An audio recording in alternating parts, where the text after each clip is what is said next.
વિરામ બાદ સ્વાગત। એક તરફ લોકસભાની ચૂંટણીનું બ્યુગલ ફૂંકાઈ ગયું છે તો બીજી તરફ આમ આદમી પાર્ટી અને કોંગ્રેસના કાર્યકરો અને આગેવાનો રણ મેદાન છોડીને ભાગી રહ્યા છે।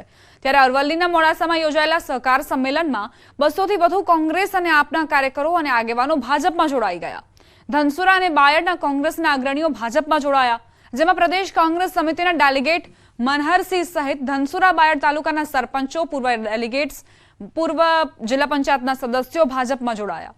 સહકાર મંત્રી જગદીશ વિશ્વકર્માના હસ્તે તમામ લોકોએ કેસરિયો ધારણ કર્યો। સૌથી મોટી વાત એ છે કે ચૂંટણી પહેલા જ ધનસુરા તાલુકાની આપ પાર્ટીની આખી સમિતિ ખાલી થઈ ગઈ।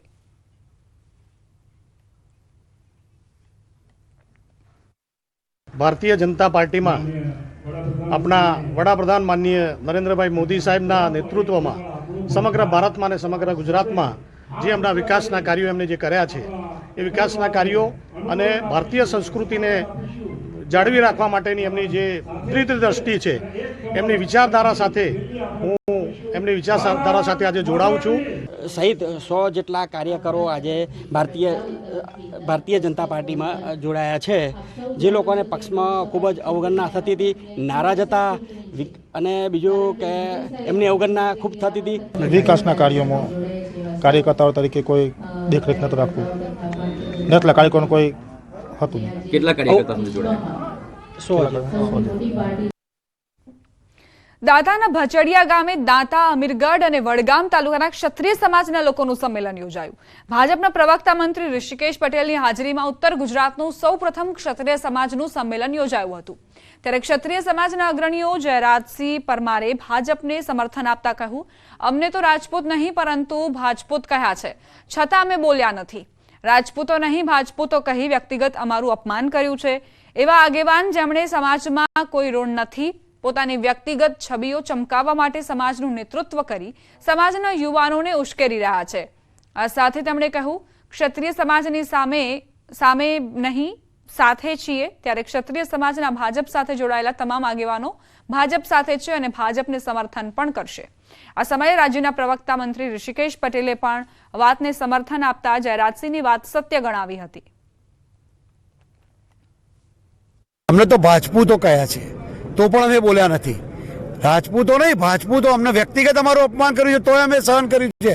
એવા આગેવાનોને કે જેમનું સમાજમાં કોઈ ઋણ નથી, યોગદાન નથી, પોતાની વ્યક્તિગત છબીઓ ચમકાવવા માટે સમાજનું નેતૃત્વ કરી અને સમાજના યુવાનોને ઉશ્કેરી રહ્યા છે।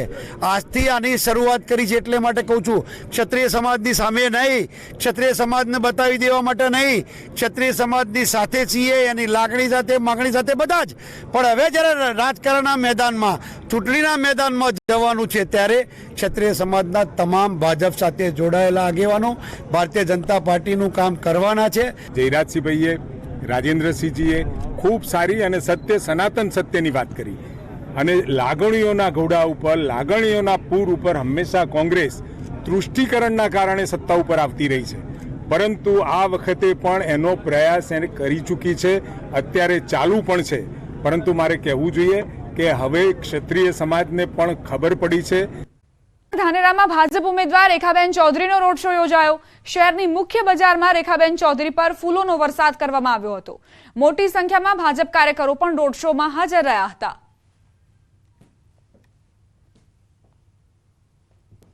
રેખાબેન પટેલનો ભવ્ય રોડ શો ઉજવવામાં આવ્યો હતો અને 2 જેસીબી વચ્ચે તેનું આકર્ષણ કેન્દ્ર બન્યા હતા અને ધાનેરા ખાતે જંગી લીડથી રેખાબેન ચૌધરીને જીત અપાવવાનો સર્વ લોકોએ સંકલ્પ કર્યો છે। રેખાબેન ચૌધરીનો જે રોડ શો અત્યારે યોજાઈ રહ્યો છે અને ખાસ કરીને 2 બુલડોઝર રાખવામાં આવ્યા છે અત્યારે, અને આ 2 બુલડોઝરથી ફૂલ વર્ષા પણ કરવામાં આવી રહી છે અને અત્યારે જે લાઈવ ડીજે પણ રાખવામાં આવ્યું છે અને આ લાઈવ ડીજે દ્વારા જે અલગ ગુજરાતી કલાકારો છે તેમના દ્વારા પરફોર્મન્સ પણ અત્યારે આપવામાં આવી રહ્યું છે અને 2 જે બુલડોઝર છે તે તૈયાર રાખવામાં આવ્યા છે અને જેવા જે આ રેલી અત્યારે અહીંથી નીકળી રહી છે તેવું આ બુલડોઝર પર જે લોકો ચડ્યા છે, જે કાર્યકર્તાઓ છે ભાજપના, અને તેમના દ્વારા ફૂલોનો વરસાદ પણ અત્યારે કરવામાં આવી રહ્યો છે।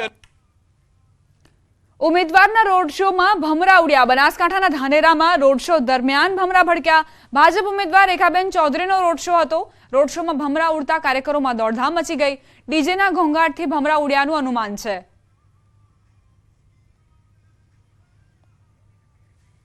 ઉમેદવારો જોરશોરથી પ્રચારમાં વ્યસ્ત જોવા મળી રહ્યા છે. ભવ્યાથી ભવ્ય રોડ શોનું આયોજન કરવામાં આવ્યું હતું રેખાબેન માટે, પરંતુ બન્યું એવું કે બાઇક રેલી દરમિયાન અને ડીજે દરમિયાન અચાનક જ ભમરા ભડક્યા અને તેમણે તો હુમલો કરી દીધો કાર્યકર્તાઓ પર.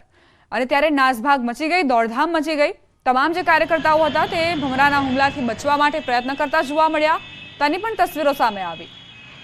ધાનેરામાં આ રોડ શો યોજવામાં આવ્યો હતો, પરંતુ ડીજેના ઘોંઘાટના કારણે, ડીજેનો જે અવાજ હતો તેના કારણે આ ભમરા ભડક્યા અને તેમણે કાર્યકર્તાઓ પર હુમલો કરી દીધો.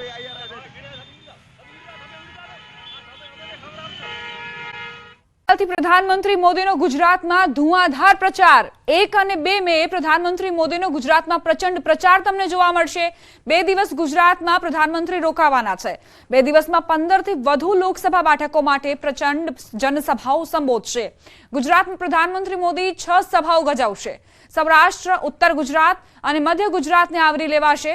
બનાસકાંઠા, પાટણ, સાબરકાંઠા, મહેસાણા, આણંદ, ખેડા, સુરેન્દ્રનગર, જૂનાગઢ, પોરબંદર, અમરેલી, જામનગરમાં લોકસભા બેઠક માટે પ્રચાર કરશે.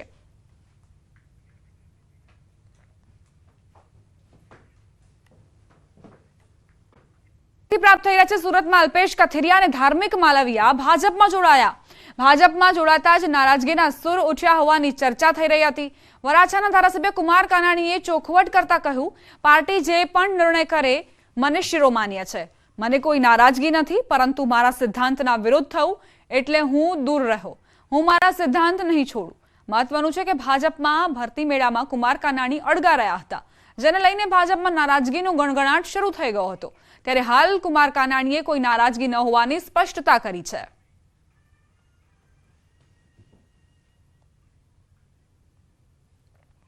કાર્યક્રમમાં હાજર રહેવા માટેનો મારો અંગત નિર્ણય છે. એ કોઈ નારાજગીનો વિષય નથી, પરંતુ મારા સિદ્ધાંતનો વિષય છે. એ મારા વ્યક્તિગત સિદ્ધાંતનો વિષયને કારણે હું હાજર નથી. મારા અમુક સિદ્ધાંતો છે રાજનીતિ અંદર રાજકારણમાં રહીને રાજનીતિ કરી રહ્યો છું, પરંતુ સિદ્ધાંતો સાથે હું રાજનીતિ કરી રહ્યો છું. કોંગ્રેસ પર આકરા પ્રહાર. અસમના ગુવાહાટીથી કોંગ્રેસ પર તેમણે વાર કર્યો. આરક્ષણ અંગે દેશમાં ભ્રમ ફેલાવાઈ રહ્યો છે. કોંગ્રેસ સતત ખોટું બોલીને ભ્રમ ફેલાવે છે. કોંગ્રેસ ફેક વિડીયો વાયરલ કરે છે. આ સાથે જ તેમણે રાહુલ ગાંધી પર વાર કરતા કહ્યું કે જ્યારથી રાહુલ ગાંધીએ કોંગ્રેસની કમાન સંભાળી છે ત્યારથી રાજનીતિનું સ્તર નીચે જઈ રહ્યું છે.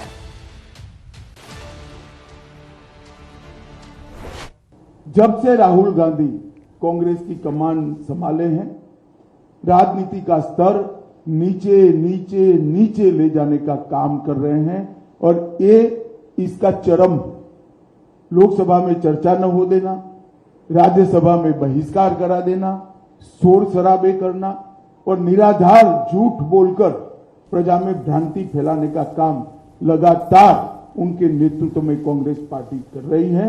और मैं मानता हूं कि अब फेक वीडियो सर्कुलेट कर फर्जी टाइप का जन समर्थन प्राप्त करने का ये प्रयास ये बहुत निंदनीय है.